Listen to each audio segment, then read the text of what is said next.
Rennes, notre dernier lieu d'escale. On rentre donc chez nous.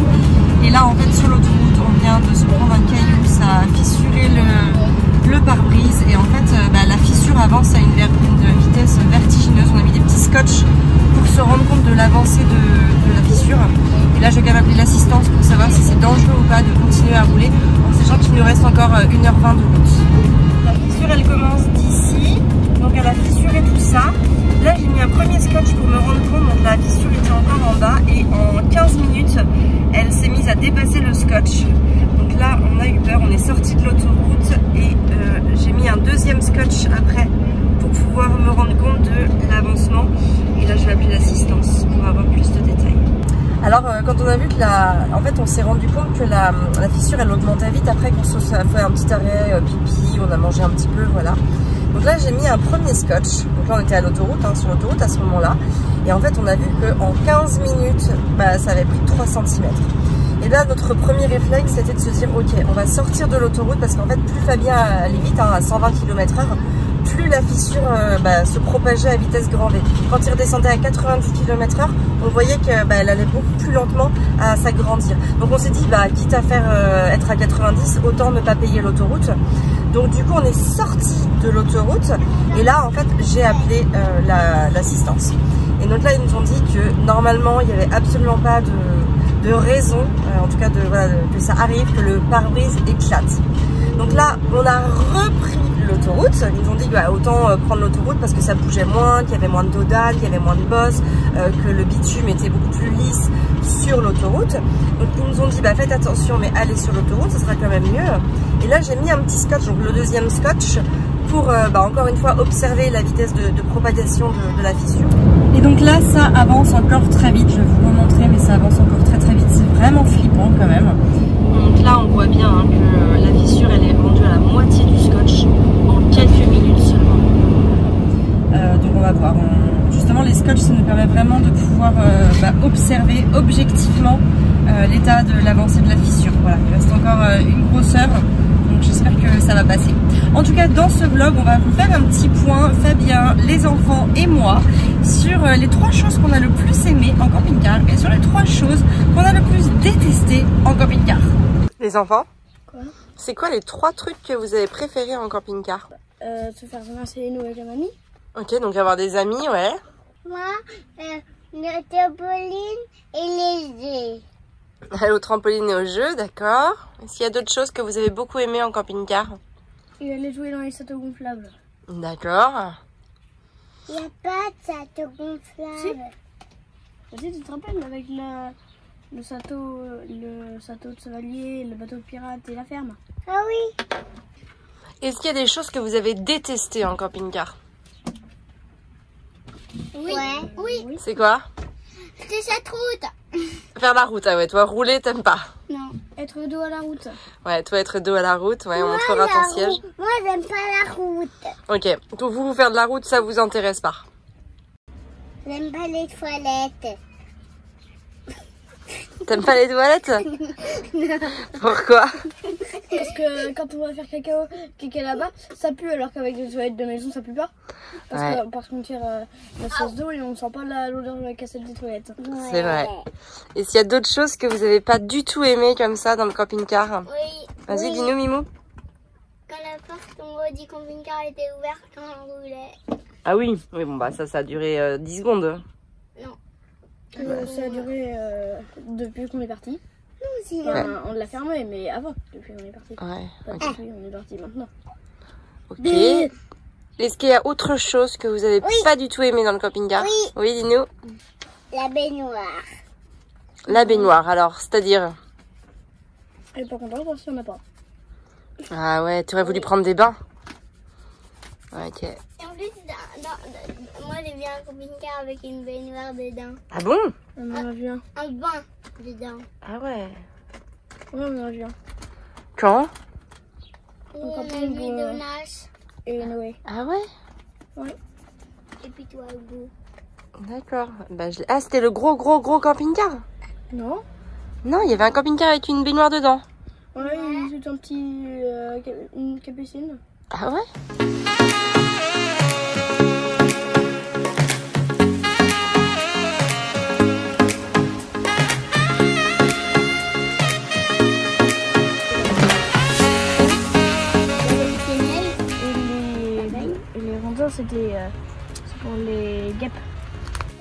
C'est quoi ça? Ça, je sais pas ce que c'est. C'est un perce-oreille. Les personnes, ils habitent là. D'accord. Et les guêpes, ils habitent dans les troncs. Dans les fagots de ronces ou de sureaux. Et là, ils habitent les coccinelles. Dans les planchettes de bois. Et là, les abeilles. Et les abeilles dans les briques creuses. Tu veux voir la ruche? Ah oui, on peut vous le montrer? Ah oui, il est super bien cet hôtel.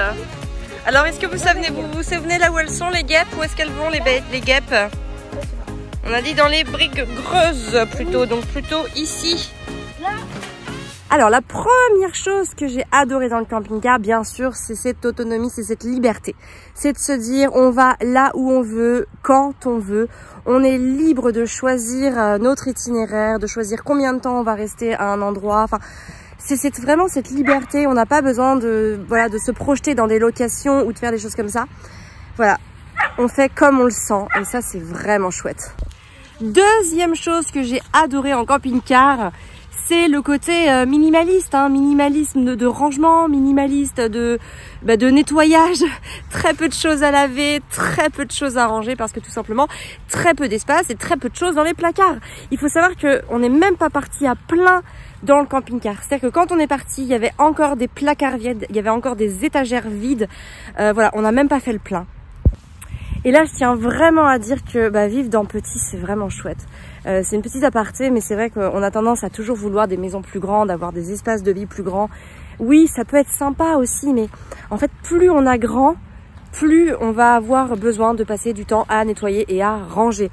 Donc voilà, maintenant, avant de faire une extension ou avant d'agrandir sa maison, je me dis, est-ce que j'ai envie de passer plus de temps à ranger, nettoyer, peut-être même acheter aussi, hein, parce que c'est un petit peu comme tout, quand il y a du vide, on a tendance à ne pas aimer le vide, alors on va le remplir. Et voilà, alors que moi du coup j'ai laissé des placards vides dans le camping-car exprès en fait, parce que déjà j'avais rien à mettre, alors j'allais pas me forcer à emmener des trucs. Et en plus je me suis dit que au fil du voyage, peut-être qu'on aurait des petits trésors à mettre dedans.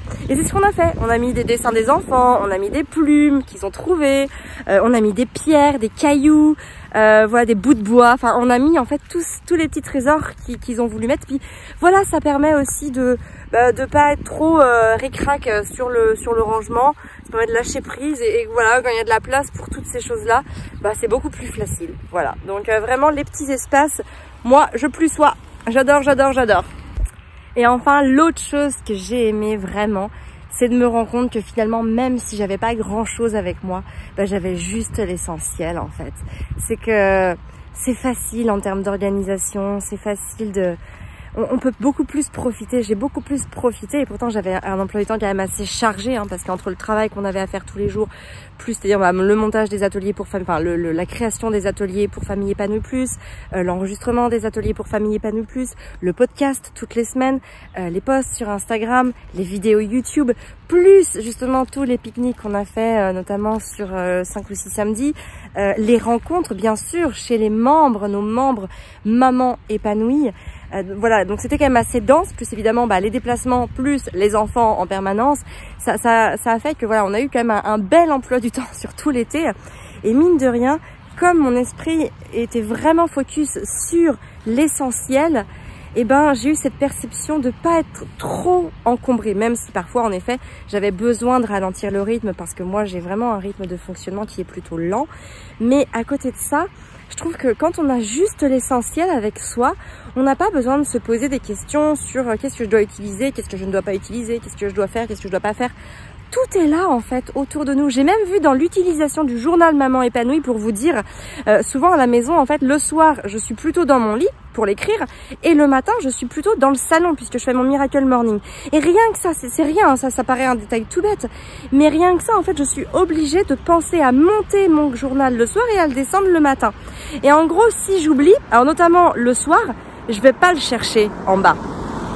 Et donc parfois mon cahier il est vide le soir parce que j'ai la flemme de redescendre chercher mon cahier. Alors que le matin, par contre, c'est tellement important pour moi le matin que je le fais quand même. Mais bien souvent maintenant, en fait, bon, je vais quand même aller le chercher, mais là, en fait, c'était simple parce qu'il était là. Il était dans la porte du camping-car, donc matin et soir, je le voyais, en fait, il était au même endroit. Et rien que ces petites choses-là, ces petits détails-là, j'ai envie de dire, et ben, ça fait une sacrée différence. Et en fait, c'est comme ça pour tout. Là, je vous donne qu'un petit exemple, mais en fait, imaginez-vous que c'était comme ça pour tout un tas de détails. J'avais tout sur la main, enfin, sous la main. Donc, une grande fluidité. Et autant vous dire que moi, j'aime et j'ai besoin de fluidité dans ma vie. Donc voilà, ça, j'ai adoré.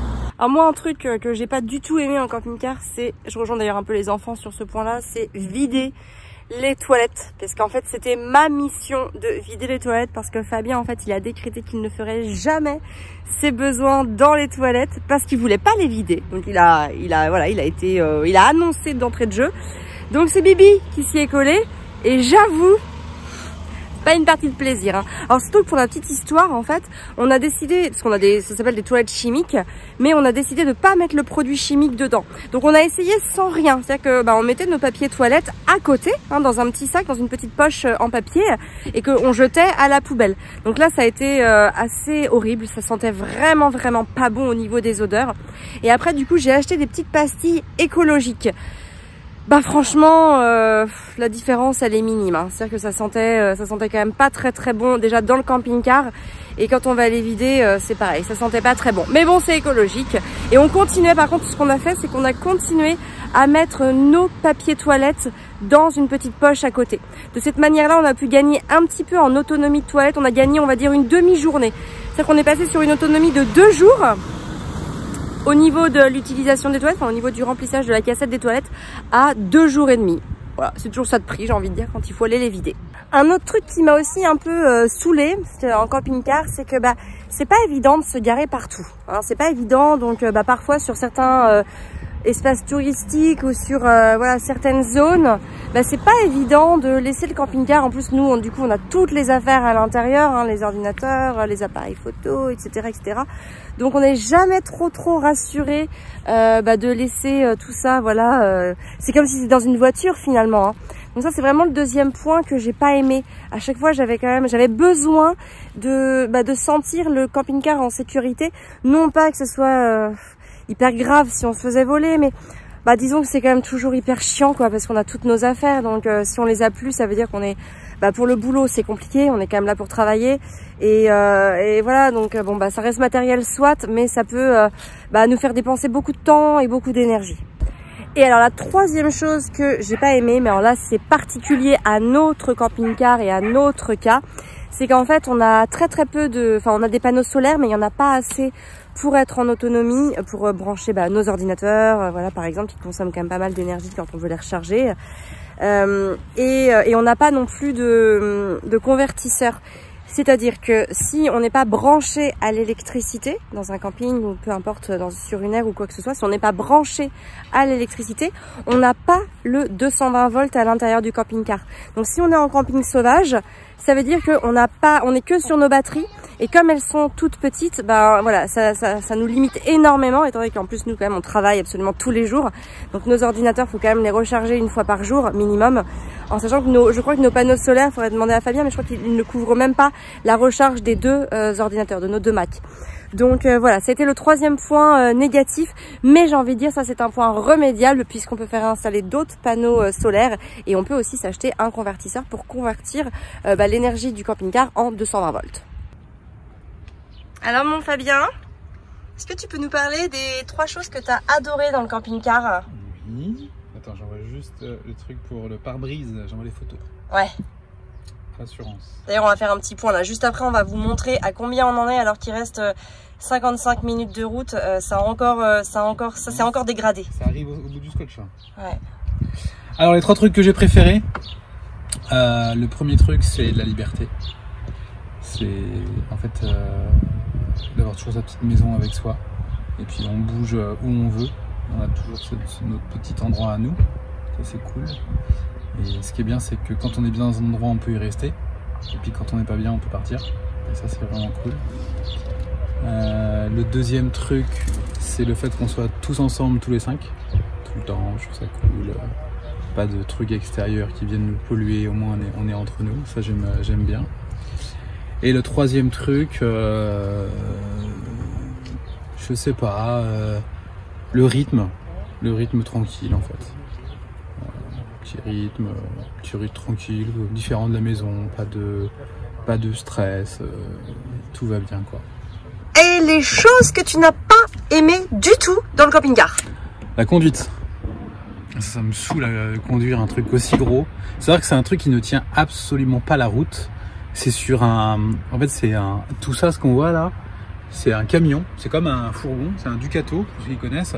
Et en fait, derrière, il n'y a rien quand il livre. C'est juste un châssis. Et c'est un long châssis. Et ce truc, en fait, c'est une traction. C'est-à-dire que c'est les roues avant qui tournent du moteur. Mais sur les camping-cars, tout le poids est à l'arrière. Donc on voit bien quand j'accélère fort, on voit bien que ça part en arrière. On se demande si les roues vont... Le camping-car, il va pas se lever en arrière. Et donc c'est dur à conduire, surtout que moi je suis pas forcément un grand fan de conduite, de tous ces gros trucs.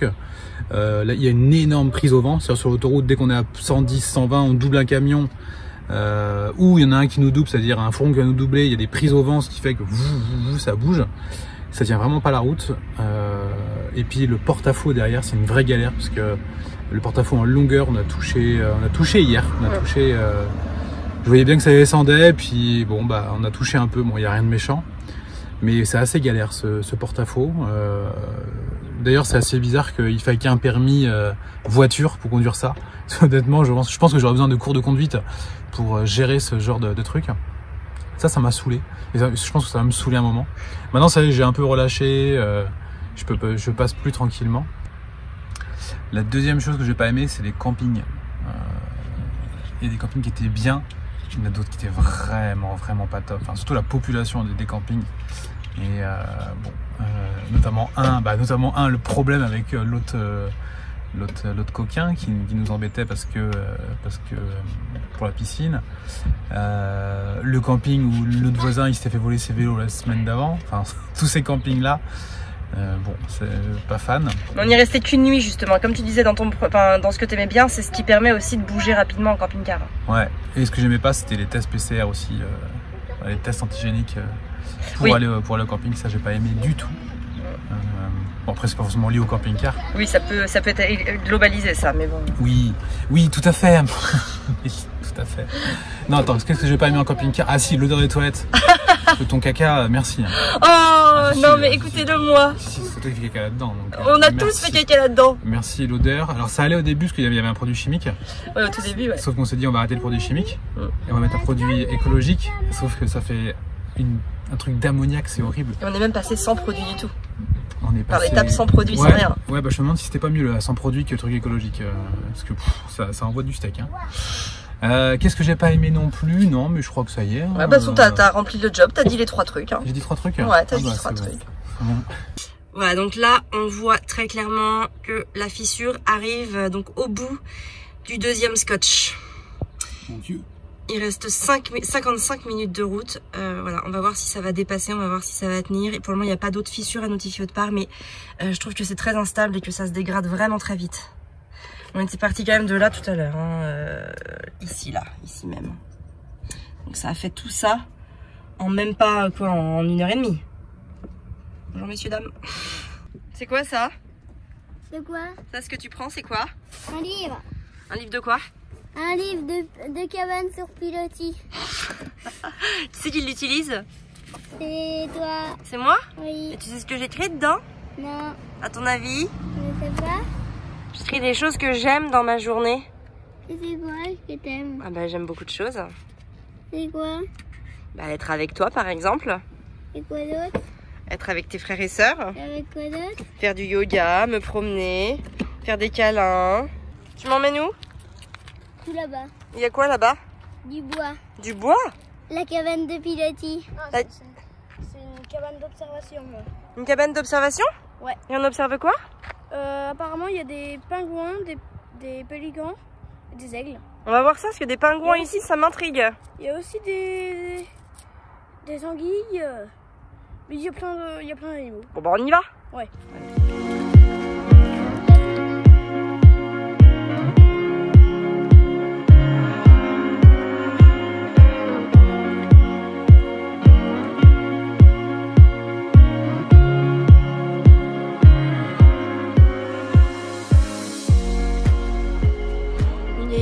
couleuvre à collier. Ah, bien ouais, Là, Pourquoi les couleurs de collier? ici. Du serpent, hein, ouais. C'est venimeux? Non, la couleuvre, c'est pas venimeux. C'est la vipère qui est venimeuse, en Europe surtout. Il y a des pingouins ici. Alors, ils sont où les pingouins? Faites-moi voir ça. Il devrait y en avoir. Ah bon, tu penses que les pingouins, ça vit par chez nous? Ça, c'est quoi, mon gus? Canard. Ouais, un canard colvert, hein. Maman, oui. Maman, Ouais. oui, c'est des animaux. Ah bah, après, faut les observer ici. On peut aussi les voir d'ici. Vous voyez quoi, les enfants? D'ici, il y en a 5. Elle est là. Ah non, 4. Non, 3.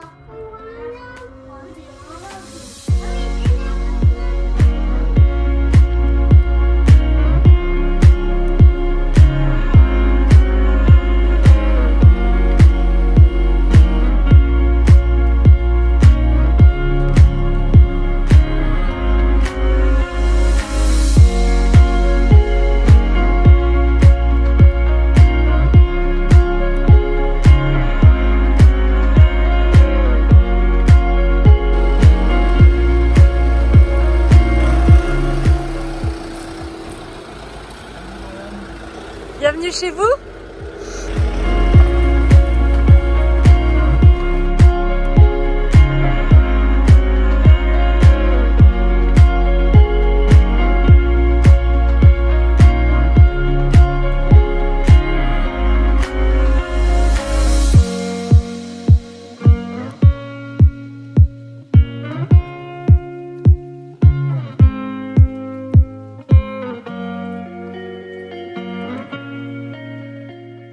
Est-ce qu'on dort dans le camping-car ce soir?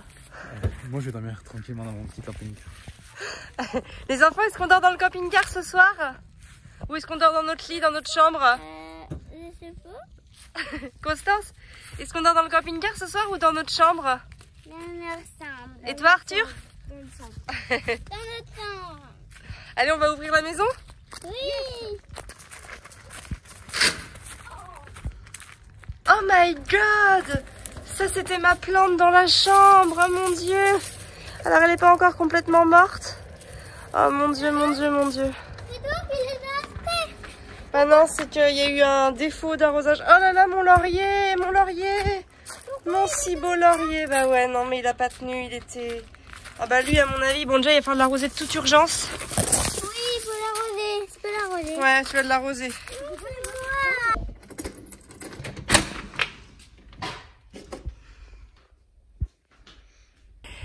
On est bien arrivé à la maison et le pare-brise a tenu. Voilà, il ne s'est pas fissuré entièrement. Par contre, le rendez-vous est pris mercredi prochain pour pouvoir le changer. Parce qu'évidemment, il ne faut pas laisser un pare-brise fissuré. Ça peut être dangereux, ça peut gêner la visibilité. Bref, quand ça arrive, on le change. Donc nous, ça sera la semaine prochaine.